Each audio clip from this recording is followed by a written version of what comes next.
Alléluia, merci Seigneur. C'est pour nous une joie de pouvoir être encore avec vous. Amen. Dans le nom précieux de notre Sauveur, Jésus-Christ, le merveilleux, le tout-puissant, l'extraordinaire. Et pour vous qui nous suivez sur Emmanuel Kwaku TV, vraiment, que Dieu vous bénisse. Là où vous êtes, que vous soyez en Afrique, en Europe, en Amérique, partout dans le monde, eh bien, nous sommes là pour vous bénir. Que le Seigneur vous bénisse. Aujourd'hui, nous avons Nicolas qui est avec nous. Il est banquier et il va vous donner des conseils extraordinaires. Alléluia. Vous savez, dans le corps de Christ, vous avez de tout. Vous avez des banquiers, vous avez des médecins, vous avez des pasteurs, vous avez tout. Et ils sont là pour vous aider. Alléluia. Nico. Amen. En tout cas, je suis content d'être avec toi, Emmanuel, aujourd'hui. Comme l'a dit mon frère, on est là, on a chacun des compétences et on veut tout simplement partager dans la joie aujourd'hui. En tout cas, ça fait plaisir. Merci de me recevoir, Nico, c'est merveilleux. Sur le plateau d'Emmanuel TV. Franchement, on est bénis. On est bénis, alléluia. Et vraiment, j'aime mon frère. J'aime mon frère, alléluia, parce que je sais que Dieu va faire quelque chose à travers lui. Amen. Amen. Et on croit aussi que le Seigneur va faire des choses excellentes à travers Emmanuel TV, que vous allez être richement bénis. Amen. N'oubliez pas, voilà, faudra partager. Si vous avez aimé, vous mettrez des commentaires. Si vous avez des questions, quoi que ce soit, n'hésitez pas, abonnez-vous et vous allez être bénis. Nous voulons parler d'investissement et d'achat d'appartements. Il faut investir. Pourquoi investir et comment investir? Pourquoi investir et comment investir? Est-ce qu'un chrétien doit investir? Pourquoi un chrétien doit investir? Mais nous vivons dans ce monde. On doit travailler, on doit avoir l'argent. Nico, pour pouvoir payer sa maison, pour pouvoir payer à manger, nourrir sa famille, et ses enfants à l'école, s'habiller, tout ça, c'est normal. C'est vrai, nous sommes chrétiens, mais il faut travailler. C'est des bonnes questions, exactement. Et on croit que si Dieu donne, c'est pour aussi son œuvre et qu'il donne intelligemment. Il ne va pas donner si on ne sait pas gérer. Aujourd'hui, justement, c'est la question. Exactement. Pourquoi investir? C'est une très bonne question. Vous voyez, on va juste prendre un parallèle. Imaginons aujourd'hui que vous soyez au pays ou que vous soyez ici en France, peu importe là où vous êtes, pourquoi il est important d'investir? Parce que en fait, vous allez acquérir que ce soit du patrimoine, vous allez l'acquérir. Je vous donne un exemple. Aujourd'hui, imaginons vous êtes locataire, on dit voilà Emmanuel, un jeune, imaginons voilà un jeune ou un moins jeune, il se lance et il dit ok, je vais louer un bien. Imaginons qu'il veut rester 10 ans à un endroit, d'accord? Il veut rester 10 ans, il va louer, imaginons un loyer, voilà, je prends grosso modo, on va dire pour une famille, imaginons c'est 1 000 € le loyer par mois, sur 10 ans, ça représente une grosse somme, voilà, 100 000 €, on va dire qu'il aura mis 100 000 € dans les loyers, d'accord? Or, qu'il aurait pu, imaginons, prendre un crédit sur un bien. Et en fait, même s'il le garde 10 ans, donc on va dire, bien sûr, il y aura une partie de frais de notaire, donc qui représente environ 8% du bien. Mais le jour où il va le revendre, imaginons il a acheté un bien 200 000 €, pendant 10 ans, il va payer une partie du bien. Quand il va le revendre, il aura quelque chose pour lui, en fait. C'est-à-dire que le jour où il revend 10 ans après, bien sûr, on va rembourser le crédit. Ça veut dire qu'il nous restera une différence, d'accord? Et cette différence, elle sera pour nous, en fait. Et après, on pourra en faire ce qu'on veut. C'est-à-dire, on pourra le réinvestir ailleurs. C'est-à-dire, si on déménage, on pourra mettre cet argent en apport dans autre chose. Et en fait, on sera libre, tout simplement. Bien sûr, exactement. Pourquoi investir? Tout simplement parce que, en fait, au lieu de de dilapider l'argent, en fait, c'est-à-dire que vous allez mettre l'argent pour vous, en fait. C'est-à-dire que vous allez le mettre de côté et simplement avoir, en fait, de l'argent à l'issue de ça, en fait, quand vous allez revendre. Parce qu'en fait, louer, c'est un peu comme jeter l'argent par la fenêtre, en fait. C'est ça. Alors, il y a plusieurs situations. Il faut savoir que dans certaines situations, louer peut être intéressant. Je vais vous donner un exemple. Vous dites aujourd'hui, est-ce que je dois acheter, est-ce que je dois louer? Donc ça, il faut savoir que c'est une question où nous, on va vous donner des grands axes de réflexion. Maintenant, si vous voulez nous donner votre situation en commentaire pour qu'on puisse en dire un peu plus, faut savoir. Donc, très simplement, pourquoi acheter ou comment savoir si on doit louer ou acheter. Imaginons, vous vous dites, ok, c'est une très courte période, je ne sais pas vraiment où est-ce que je veux vivre, etc. Et vous cherchez. Alors, dans ce cas-là, il faudra peut-être mieux s'orienter vers la location, d'accord? Encore une fois, tout dépend. Il y a plein de paramètres à prendre en compte, mais tout dépend, mais peut-être que ça vaut le coup de louer parce qu'il faut savoir que quand vous allez acheter, il va y avoir les frais de notaire, il va y avoir les frais de la banque et tout ça, ce sont des choses à payer. Quand on reste longtemps sur le bien, ça va aller. mais sinon ça vaut pas trop le coup. Juste quelques clés à vous donner, c'est, imaginons, vous souhaitez acheter, mais ne pas rester longtemps dans le bien. Pourquoi ça peut être intéressant? Ça peut être intéressant si vous avez la possibilité de revendre par la suite le bien plus cher. Si vous avez des travaux à faire, si vous pouvez transformer le bien, ajouter des chambres, vraiment lui apporter de la valeur, en termes de création. Oui, C'est-à-dire là, vous pourrez gagner de l'argent parce que vous allez le revendre plus cher par la suite.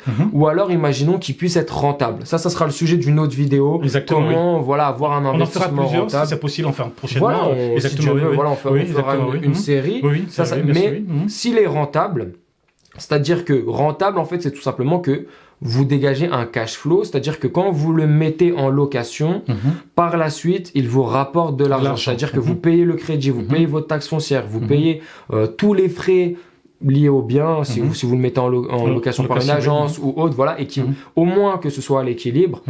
Là, ça peut valoir le coup quand même d'acheter, de le louer ensuite, même si vous êtes appelé à déménager par la suite. Donc voilà, c'est compliqué de vous dire très brièvement, mais en tout cas, une chose est sûre, c'est qu'il faut investir. Il faut arrêter de dilapider dans des loyers pendant des dizaines et des dizaines d'années. Vous arrivez à la retraite, voilà, vous avez rien à transmettre aux enfants. Même demain, je vous donne un exemple, vous êtes en France, vous voulez retourner au pays. Pendant 20 ans, vous avez payé votre crédit, vous avez fini de payer la maison, ça vous fait 100, 200 000 euros selon combien vous avez payé. De côté, vous repartez au pays, vous construisez. Et il y a plein de choses à faire. Voilà, un palace au pays, exactement. C'est ça. Faut faire les choses intelligemment. Exactement, on fait les choses intelligemment. Donc, acheter, rénover, louer ou vendre. Ou vendre, exactement. Il y a plusieurs choses à faire. Il faut bien analyser par la suite. On pourra faire d'autres vidéos. Si ça vous intéresse, vous nous mettez en commentaire.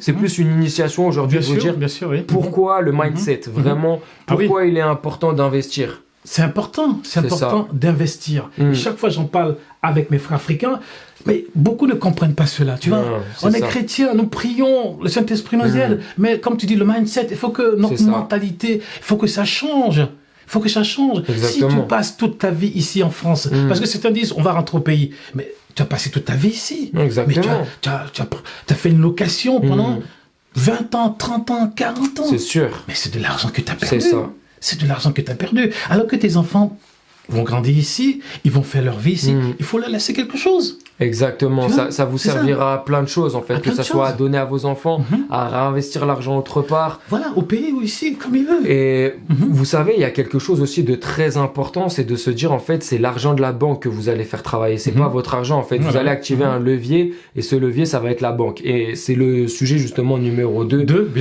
qu'on va aborder. L'occasion de... Bien sûr, oui. Donc vraiment, Nicolas, c'est un banquier, c'est un frère qui est banquier, il donne des conseils. Quand j'ai besoin de conseils, il a acheté, tu as déjà acheté. C'est ça, voilà, pour investir, etc. C'est pour ça qu'on se permet de donner des conseils aujourd'hui. Voilà, c'est un professionnel, c'est pas quelqu'un qui vient comme ça pour vous parler, mais c'est un professionnel qui peut vous conseiller. Donc vraiment, on bénit le Seigneur pour Nicolas. Voilà. Amen, exactement. Amen. Et là, on va vous donner quelques conseils. Là, pour l'instant, on essaye d'éveiller votre curiosité, vraiment de vous dire, il faut investir, il faut arrêter de se reposer sur ses lauriers, d'accord. Il faut créer de la valeur pour plus tard. Amen. Mais maintenant, on va vous donner quelques tips, quelques conseils pour vous dire comment est-ce que je peux donner confiance à la banque pour qu'elle me prête. Parce qu'aujourd'hui, il faut pas se leurrer. Pour lever des fonds, justement, que ce soit pour une entreprise ou là, plutôt dans le terme, c'est pour l'immobilier, il faut que la banque ait les confiance. Bien sûr, exactement. Ok, donc déjà, on va commencer. Quelles sont les choses indispensables, d'accord, pour que la banque vous prête, il vous faut un CDI, d'accord. La banque ne vous prêtera pas si vous êtes en CDD, donc un contrat à durée déterminée. Il faut un contrat à durée indéterminée. Même demain, tu gagnes 1200 euros, enfin le SMIC, en gros, c'est pas grave. La banque pourra te prêter, tu pourras lever des fonds. Il faut juste suivre les quelques conseils qu'on va vous dire ensemble, d'accord. Un banquier, c'est un homme avant tout, il faut que vous lui inspirez confiance, d'accord. Donc déjà, il faut oublier tout ce qui est les jeux d'argent, d'accord. C'est-à-dire quand le banquier il voit plein de Winamax sur le compte, il voit que vous savez pas gérer les sous, casino, les découverts, vous êtes en découvert tout le temps. Non, Ça, c'est des choses il ne faut pas faire, d'accord? Il faut vraiment bien gérer les comptes. Faut que le banquier il ait confiance, que vous lui montriez en fait que vous sachez gérer votre argent. Vous mettez un petit peu de côté tous les mois, vous créez une épargne. Ça, vraiment, on va dire, c'est les choses pour inspirer confiance premièrement.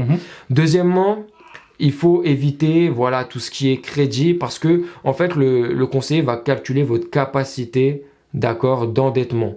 Et ça, en fait, juste pour vous donner quelques petits conseils, il faut éviter tout ce qui est crédit à la consommation. Les gens ils prennent beaucoup de crédit. Voilà, c'est ça, pour voyager, pour plein de choses. Après, ça s'accumule, hein, c'est ça. Oui. Demain, tu veux la dernière télé, demande-toi, ok, est-ce que je veux cette grosse dernière télé, est-ce que je vais aller prendre un crédit pour une télé? Non, vis avec tes moyens, mets en place les choses qui vont créer de la valeur. Il y a quelque chose, tu sais, c'est super important, c'est de te dire, je dors et je fais de l'argent pendant que je dors. En fait, c'est quelque chose de super intéressant. On se dit, on dort, mais il y a des affaires qui sont en train d'être gérées. Et ça, aujourd'hui, c'est quelque chose d'incroyable. Donc voilà, aujourd'hui, on vous donne quelques petits conseils. Essayez justement de réduire vos charges, d'accord? Les charges qu'on va prendre, nous, en banque, ça va être,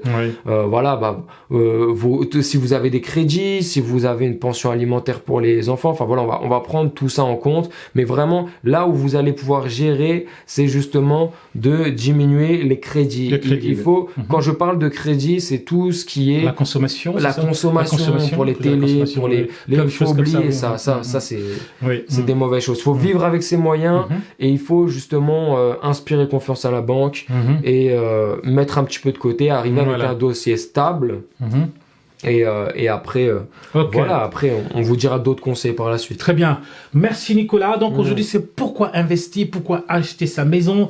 Donc vraiment, je suis très content de t'avoir. Merci Emmanuel. Et puis on aura l'occasion de pouvoir faire d'autres vidéos pour pouvoir vraiment aider nos frères et sœurs et que Dieu les bénisse. Amen. Amen. Soyez vraiment bénis. In the name of Jesus. Alléluia. Merci encore. Le plateau est en direct. Merci Seigneur. Dieu vous bénisse au nom puissant de Jésus, notre Sauveur. Amen. Amen. Merci Soyez Nico. bénis. Merci Emmanuel. Merci. Ah ouais. Voilà.